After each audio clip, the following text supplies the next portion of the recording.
Darren Hungerford is on IR. Wes Bowers is out for the season, so it's up to Taufalele. And this one is picked off by the aforementioned Taufalele for a pick six.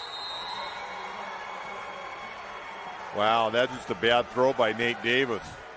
It's a good play by BJ Taufalele. I see you had a big smile on that pick six. Yes, I did. Big smile. What's it like for a defensive player? You don't get a chance to touch it very much, and you've had a chance to score twice this year. So that's got to, make you feel pretty good. Yeah, it does. It's every defensive player's dream to have the ball in their hands, especially a linebacker, let alone D lineman too. So it was, a special moment for sure. Panther standout BJ Taufalele is on the show today. His team in the driver's seat for the number 1 seed in the Western Conference, home field throughout the playoffs after that great win over Vegas, 37-35. And I always love talking to the defensive guys because the game's set up for you to give up 45, 50 and lose. Yeah. Maybe get a couple of stops. But you came through with a couple of huge defensive stops on 2-point conversions that really made the difference. Yeah.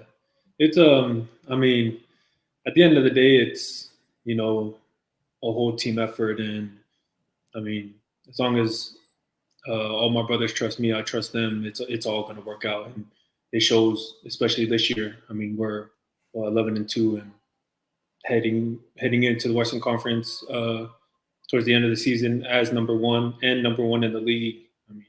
You can't ask for anything better than that. Yeah, you mentioned the team effort, Joe Fouché knocking away a 2-point try to C.J. Wyndham, and then Antoine Kincaid, who's had an incredible year, stacking up Johnson and Joseph Big Mo to finish him off. So definitely everybody doing your 1/8 and having a great season at the defensive end.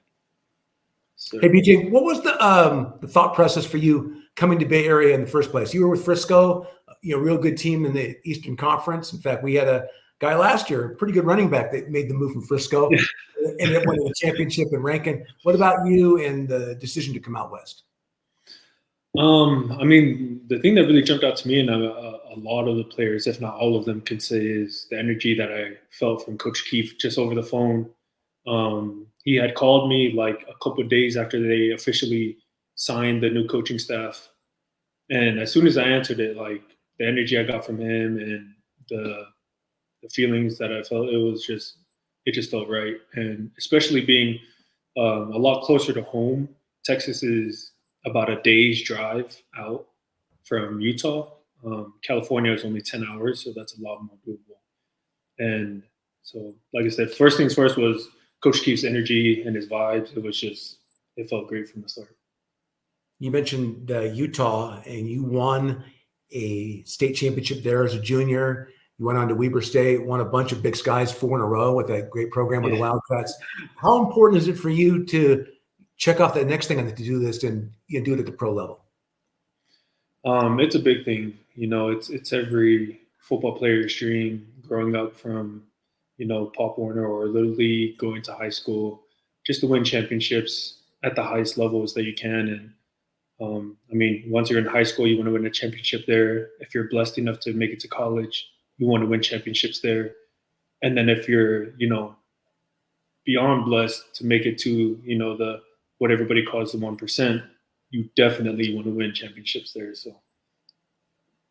And you've been around successful programs, and in order to get there, you've got to have a camaraderie, you've got to have a mission, you've got to have a selflessness. What about this year's group and what you feel about them, the potential they have as a family? It's actually kind of funny. We every single day we always talk about there's shows called like The Last Chance U on Netflix, right? Or like Hard Knocks in the NFL. Like if we had a camera crew that followed us around this season and the things that we've had to deal with as a team this season, let alone like it'd be, I don't know what you would call it, like the top show out there right now. We've had some crazy things happen to us behind closed doors, and us and our team, it just made us that much closer. And I feel like that's definitely a big reason why we are so successful and staying such a tight-knit group. We were talking family a second ago, and you had some family show up, give you some love out at Vegas. Look at that group. Who are all those people? Family, that's all family. It's, the saying where it takes a village takes your village to raise one, and this is even in the whole village. This is like a 1/20th of my village that has it's taken to get me to where I'm at today. And our plan is to make it to the championship, which is back in Vegas, which is a lot close to home. And right there, I had about 30 people there, and hopefully, when we make it to the championship, I'm gonna have around 100. So. Yeah. That was the Tongan flag, and we were talking off air, the Tongan celebration, right? So go ahead and show everybody what that's like. The T. Go ahead and make that right here, the T. So I just throw it up right here. I put my left hand underneath and throw up that T, baby. You got to represent. Yes, sir. In a game that's designed for the offense, I mean, you're a good defense if you're holding teams to under 40, and you've done that for the last 35 points or less. What is it like for you when you guys are in the zone? For example, in Tucson, the game at Bay Area where you won 51-12, and I don't even know if you should have gave up 2 touchdowns because there was a play off the wall that could have been reviewed. There was a score. You gave up one and kind of a mercy touchdown. I mean, it is a dominant defensive effort where you feel like maybe you're choking the life out of these teams. Yeah, I mean, it's they say defense wins championships, and our mindset is just being ruthless out there. And you see it in our play, like every single play we're going, like it's all eyes, all heads to the ball. And I mean, it starts a lot with our coach, our defensive coordinator, Coach Keefe. He's a real intense guy, real intense. And it rubs off on all of us. And once we go into game mode, it's like I said, ruthless. He was raving about you to me the other night, that you're having an all IFL caliber season. You're playing both linebacker and defensive line. Is there one of those two that you like more than the other? And what position can maybe help you advance to the next level? Honestly, I would say both. Both for sure are helping me. And I've been blessed enough to get put in a position with the Panthers to play both, to showcase my skills at linebacker and D-line. The crazy thing is that a lot of people don't know is that last year was my first time ever playing D-line. And so rushing off that edge, it's definitely something new to me. And I've been able to pick it up really quickly. And I've been blessed with a lot of great coaches out, Coach Malcolm in Frisco, and now Coach Chuck Miller out here in the Bay Area, and with a lot of great teammates as well. They've all been able to help me come along, teach me what I need to know, and everything shows out on the field. To play line next level, do you have to get bigger? So that's the thing. So there's this thing called like tweeners, like in-betweeners, and I'm a tweener, which is so I'd be an outside linebacker. But of course in the IFL there's no stand-up or outside linebacker position. And so at the next level, I'll be either a stand-up D end or an outside linebacker. And so that's why it helps me a lot. I could play middle linebacker to showcase my linebacker skills. And then when needed, I'm able to put my hand down to show that I can rush off the edge, which is at the next level, in one position, outside linebacker. Indeed. What do you feel like you have to show the rest of the way? Maybe what you've done already to say, hey, you know what, man, this guy can play there.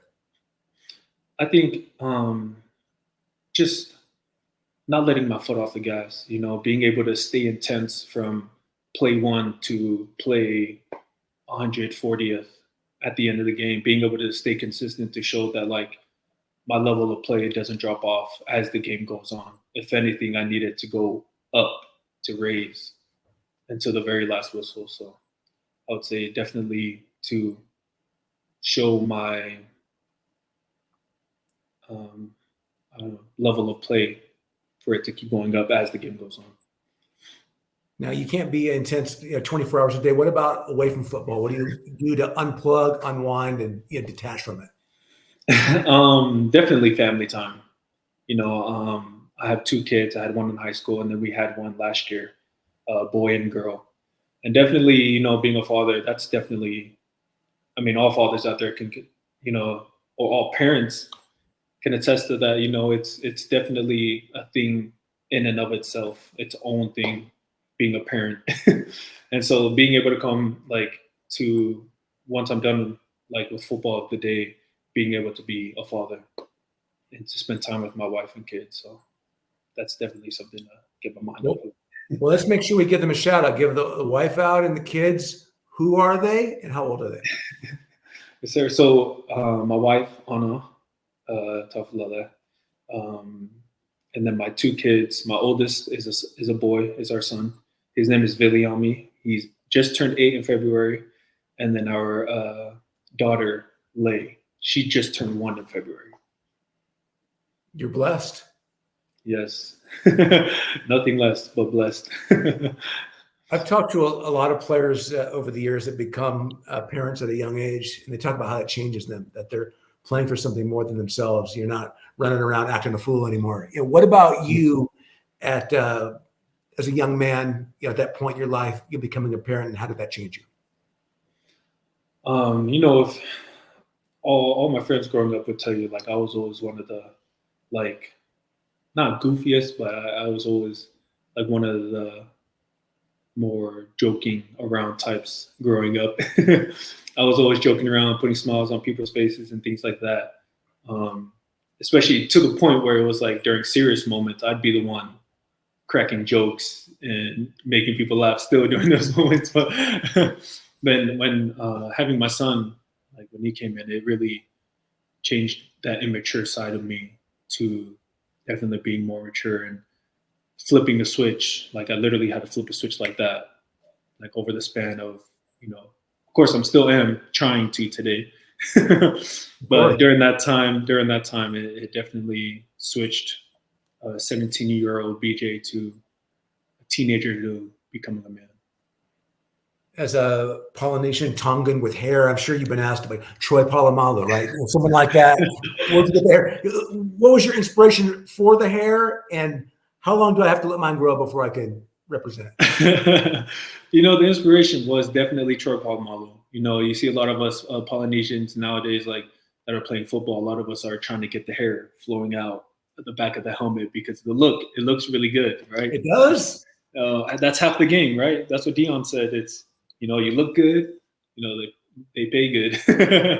And so, the hair definitely came inspiration from Troy Polamalu and doing football. But for you, I mean, what would it be? Be honest. For me, I'm going on to, I'm in my 9th year of growing this up and trimming it every so often. So, for you, you might be able to pull it out 5, maybe 10 years. Maybe a couple years for sure. Just let it grow. That's all you got to do. Just let it grow. Hey, BJ, what's the routine then for maintaining it? Oh, it's an everyday process, making sure, and my wife has got me really good at this. She got me the silk pillow sheets, the silk scrunchies, so my hair stays real good because I'm a guy. I don't really know much about hair, but I love it. It looks good. But I didn't know that there was, you had to take care of it every second of the day. And so, I got to wash it twice a week. Got to put my essential oils in it every single day, my leave-in conditioner. And then, like I said, you got to sleep on silk pillow sheets. I never knew that. And have silk scrunchies. Okay. No, I got your secret, man. Look good, play good. Panthers star, linebacker, defensive lineman, BJ Taufalele. I appreciate your time. No, thank you so much for having me, Dave. Thank you.